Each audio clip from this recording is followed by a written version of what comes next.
আলাউদ্দিন কাদের চৌধুরী যখন ফাঁসির দিয়েছিল তখন কিন্তু তিনি বলেছিলেন এর আগে যে এই আন্তর্জাতিক অপরাধ ট্রাইব্যুনাল যেন থাকে, একদিন যেন সেই ট্রাইব্যুনালে তার বিচার হয়। আল্লাহর কি অশেষ মেহেরবান, আজকে দেখেন সেই আন্তর্জাতিক অপরাধ ট্রাইব্যুনালেই আজকে তার ফাঁসির রায় হলো।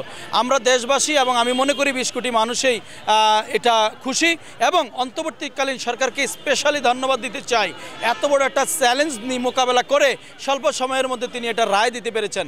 আমরা বিশ্বাস করি এই রায় শেষ পর্যন্ত বলবৎ থাকবে এবং কার্যকর হবে।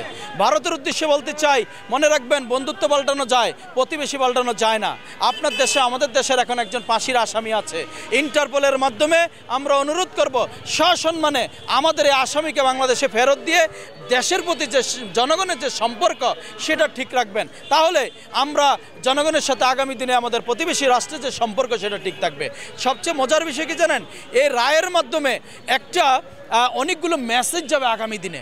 কোনো শাসক যেন স্বৈরাচারী না হতে পারে, কোনো শাসক যেন ক্ষমতা পেয়ে অত্যাচারী না হতে পারে, জুলুম নির্যাতন গুম হত্যা যেন করতে না পারে। রায়ের মাধ্যমে কিন্তু সেটাই প্রতিফলন হবে। এই রায়ের মাধ্যমে আগামী দিনে শাসকরা যেন একটা বার্তা বা মেসেজ নেয়, আমরা সেটাই প্রত্যাশা করি। আসলে এইটা আমাদের অন্তর্বর্তীকালীন সরকারের জন্য অনেক বড় চ্যালেঞ্জ হবে হয়তো, যেহেতু অনেক আসামিরাই বাইরে আছেন।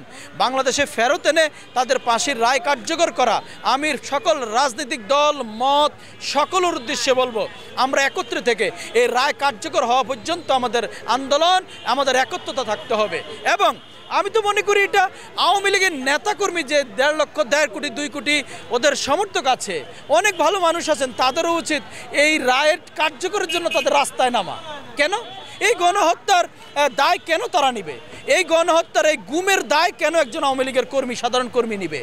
তারা তো গুম হত্যা নির্যাতন চালায় না, তারা তো আইনার্ঘ তৈরি করে নাই। তাহলে আমি মনে করি আওয়ামী লীগের কর্মীদেরও উচিত এই গণহত্যার রায়টা যেন কার্যকর হয়, তাদের রাস্তায় নামা এবং একত্রিত থাকা। এবং কারণ কোনো ব্যক্তির দায় তো একটা পুরো দল নিতে পারে না, একটা ব্যক্তির রাজনীতি গণহত্যার দায় তো একটা দল নিতে পারে না। এই জন্য আওয়ামী লীগের নেতাকর্মীদের উচিত হবে যে এই আওয়ামী লীগের এই যে আজকে যে রায় হলো, এই রায়টা যেন কার্যকর হয়, আওয়ামী লীগের নেতাকর্মীদের রাস্তায় নামা। আমার এটাই প্রত্যাশা। আসলে একজন দেশপ্রেমিক, একজন সচেতন মানুষ হলে এটাই বলবো আসলে।